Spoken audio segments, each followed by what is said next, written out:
Welcome to my channel. I'm so glad you're here. I'm going to be answering a question that I get on a pretty regular basis, and that is, what yarn should I use to make my blanket? And I get it. There are multiple stories that I have personally where I have made blankets using the wrong yarn and it was a total fail.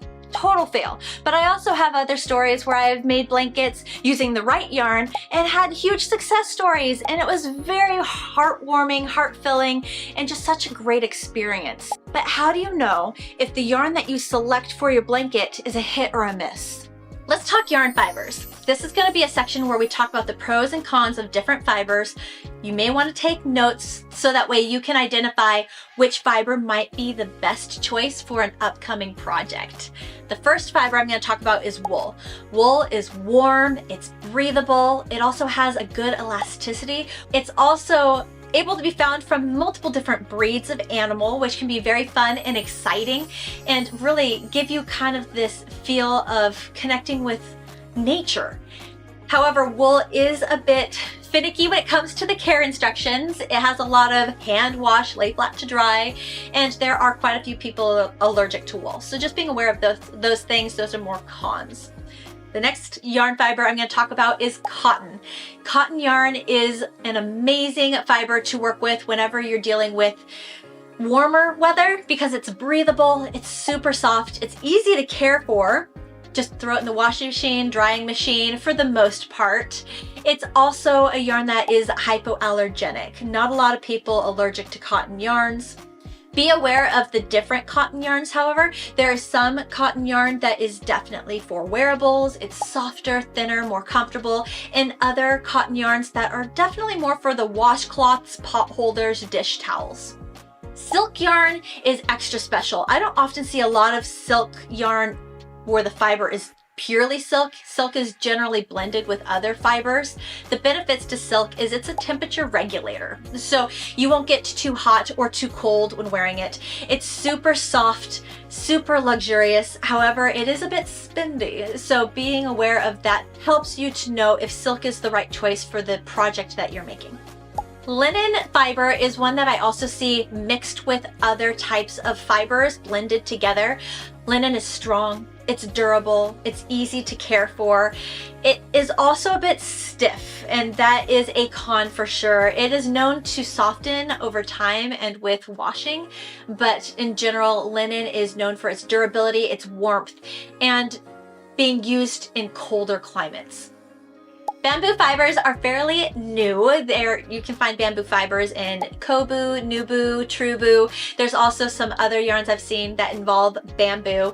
Bamboo is a moisture wicker, so depending on if it's a blanket or a wearable you're wearing and it gets warm outside, it is known to keep you cooled down. It's also very soft, super comfortable to wear, and fairly easy when it comes to care instructions.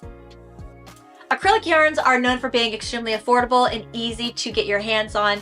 It's also known for being hypoallergenic, even though I do know a couple people who are allergic to acrylic yarn, so just being aware of that.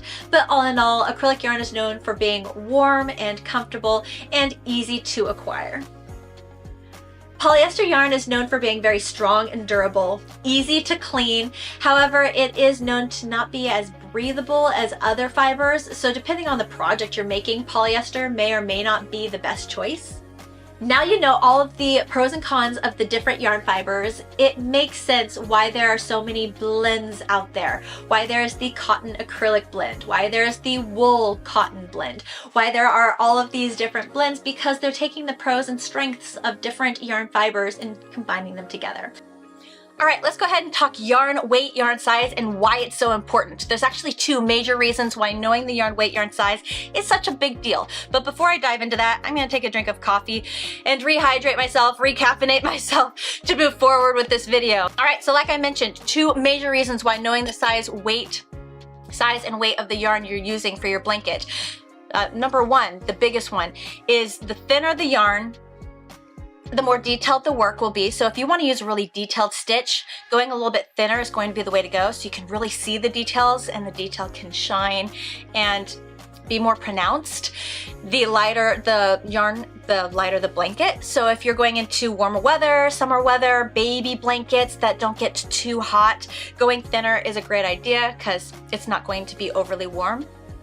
However, working with thinner yarn takes forever. It just takes so much longer to build up the rows, and you can often feel like it's taking a lot longer to work with thinner yarn than if you were to work with thicker yarn. Also, some people have a hard time working with thinner yarn. It takes some getting used to when it comes to holding it and working with it. Once you're used to it, it's not as big of a deal, but when you're first starting out, it's definitely an adjustment. There's an adjustment period right there. The thicker the yarn that you use, one, it works up really fast because it's building up quicker. It's thicker, so it's building up quicker, and it's warm. So if you're going into colder weather months where you really want to bundle up, be comfy cozy, and you really want that just teddy bear hug feel where you cozy up on the couch or in bed or something, and you really want that feel, the thicker yarn is going to be the way to go. However, the cons to thicker yarn is, one, you lose a lot of detail. The thicker the yarn is, the more detail just disappears. So if you want to use like a fancier stitch, you're not going to be able to see the detail, appreciate it with the thicker yarn as much as you could with the thinner yarn. Sometimes it'll even disappear altogether. The second thing is, the thicker the yarn, the faster the skein seems to disappear. Such as the size jumbo yarn. Oh my goodness. The jumbo yarn, this one skein may get through 2 rows, depending on the size of the blanket you're making. If you're making like a receiving blanket, baby blanket, you might get 3 or 4 rows. But for a general throw blanket, yeah, this is going to be gone in like 1 or 2 rows. So you're going to find yourself buying a lot of it because it just works up super fast. So that's another con when it comes to the size. The second thing is knowing how it is labeled, the size of the yarn itself. So I would definitely keep the same size weight yarn for your entire blanket. Stick with just a size 4 or just a size 3. I would not intermix them, because even though they may look very close, they may look similar, you're going to run into issues moving forward in your blanket where there are going to be sections that are thinner and thicker, and it's going to be inconsistent, and it will affect the look of the blanket. In the United States, we have the Craft Yarn Council, or the CYC, and they have identified our yarn sizes on a 0 to 7 scale. It looks like just a yarn skein with a number. The smaller the number, 0, the thinner the yarn. So 0 is like a lace or a crochet thread. The bigger the number, 7 being the largest, will be the thicker the yarn. So 7 is a size jumbo yarn. And that is our scale here in the United States. In the UK, they give a lot of their yarns names. So you have sport weight, baby weight, DK, which stands for double knit, Aran, Afghan. Then you also have the chunky, the super chunky. They have really pretty and cute names for their yarns. But more often than not, a lot of the yarn manufacturers will like to identify their yarn sizes with ply or WPI. Ply stands for the number of strands it took to put in your yarn strand, one yarn strand, how many plies it took to put in there to make it as thick as it is. So like a 4-ply yarn will have 4 little strands in the yarn. Ideally, that's what they're going off of. Or they'll go off of a thickness also to keep everything in line. I see so many people frustrated over this. So be aware when you're ordering yarn. I've heard so many stories of people buying a size 4-ply yarn, thinking it was a size 4 weight yarn, receiving it in the mail, and being very confused on why their yarn is so incredibly thin. It's because they bought 4-ply instead of 4 weight, and a 4-ply yarn is like a lace, a size 1, super thin. So be aware of that. Also, WPI stands for wraps per inch. I made a whole video on this alone. If you'd like to check that out, I'll put a link in the description section below. It's a really cool feature that I think all of us benefit from knowing. Taking your yarn, wrapping it around whatever you want to wrap it, and then taking a ruler or measuring tape and measuring a 1-inch increment of all these wraps. How many wraps were you able to get in a 1-inch increment? Take that number to a chart and it will tell you what size yarn that is. For example, if you're able to get 9 to 12 wraps within a 1-inch section, that is a size 4 weight yarn. Now I have charts on all this located on my website, crochetwithtiffany.com, under resources. They're free to print out. I use mine all the time. Definitely check out my website after this video. Next, I'm going to talk about factors to consider and the intentions of the blanket that you're making. Next, let's focus on factors to consider. What are going to be this blanket's intended uses? Will it be a baby blanket? So we need to focus on soft materials, hypoallergenic. Is it going to be warm outside, cold outside? Do we need to use thinner yarn, thicker yarn for baby? How about throw blankets? Are we going to be making something that is just thrown over the back of a couch or a bed? Do we want it to be comfy cozy? Do we need to worry about it needing to be washed all the time, or is it going to just need to be washed occasionally depending on how often it's used? Are we making a blanket that is thinner because it's summertime and we want something that we can just throw on to take the chill off? Or are we making a blanket that is for cold weather that we want to bear hug, wrap around us and keep warm and cozy? Is this an heirloom piece where we want to focus on some high quality materials that are durable and they will last over time, but also be able to show off some beautiful stitch work that you want to include within the blanket itself? Let's talk color selection. This may be the most important part of this entire video because the colors you choose for your blanket could make or break the entire project. Tips on selecting the right colors. Who is receiving the blanket? Is it a baby? If it's a baby, I would go with the color theme or baby theme that the parents have chosen for baby. Makes it super easy peasy. If you don't know, then go to Pinterest or Etsy or even do a Google search on popular baby themes for 2023. Does the person have a favorite sports team? Those are such a hit. Just use the sports team's colors. You're good. Are they an alumni of a high school or a college that they highly support? Use those colors. Does this person have a favorite color? Use that color. Or if it is a blanket that you want to make for their living room or for their bedroom, maybe you could even check out the space yourself, see what theme they have. Is it boho? Is it neutral, traditional? Do they stick with a lot of bright colors, bold colors, or are they very browns and creams?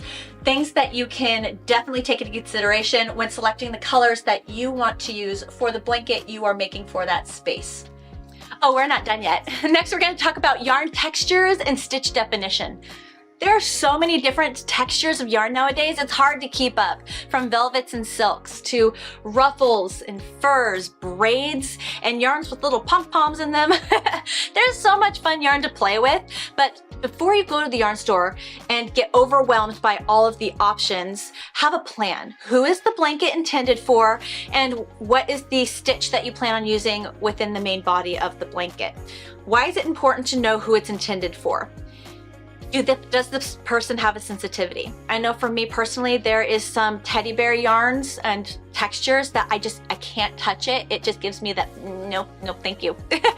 My daughter, it's fleece. She doesn't like anything that feels like fleece.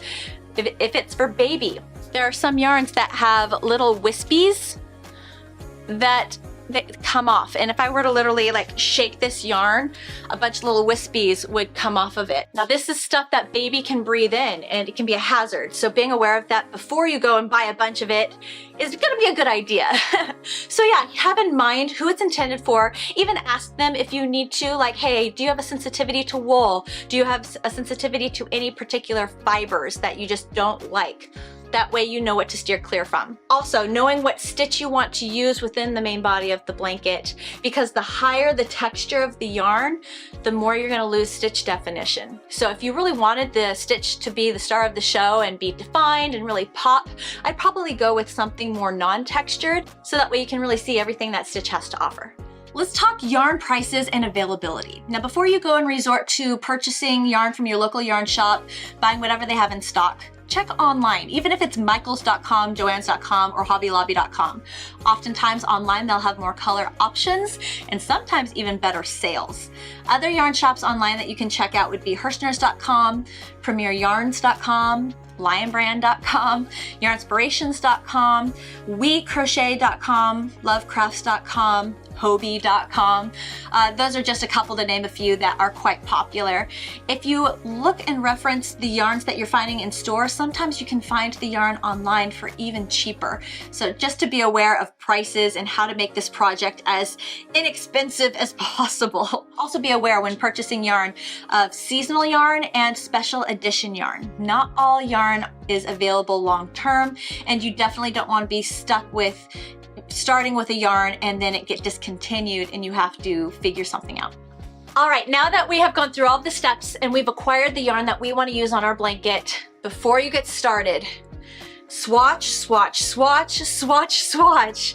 I know, we all hate doing it, but I can't tell you how many times, or more times than I'd like to admit, I have just dove right into a project to find that it's not working for me. There's just not a good combination, whether it's the yarn and the stitch or the crochet hook that I'm using, just not working out. And then I have to undo the entire project, hours of work. And this can be very disheartening and sometimes cause people to lose all motivation towards the project. Save yourself the hassle, the time, the frustration by just creating a small little swatch using the same yarn that you plan on using for your blanket, same crochet hook, and the same crochet stitch that you plan on using for your whole blanket. Just make a little swatch. You'll know right away if this combination is going to produce the blanket that you want to make.